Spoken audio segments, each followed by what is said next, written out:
ന്യൂമാഹി പെരുങ്ങാടി ശ്രീ കാഞ്ഞിരമുള്ളപറമ്പ് ഭഗവതി ക്ഷേത്ര സമിതിയിൽ വൈസ് പ്രസിഡന്റായി പ്രവർത്തിക്കെ വിട്ടുപിരിഞ്ഞ ഒ.വി. ജയന്റെ ഫോട്ടോ അനാച്ഛാദനം ചെയ്തു. പ്രശസ്ത പ്രഭാഷകൻ അഡ്വക്കേറ്റ് എ.വി. കേശവൻ അനാച്ഛാദന കർമ്മം നിർവഹിച്ചു.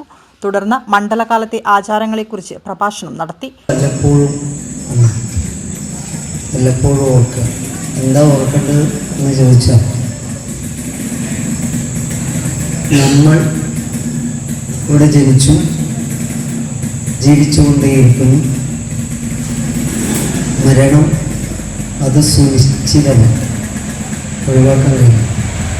പക്ഷേ അതിനുശേഷം മരണശേഷം ഈ പറഞ്ഞ പോലെ എല്ലാവരുടെ മുഖവും ഞാൻ ശ്രദ്ധിക്കാം.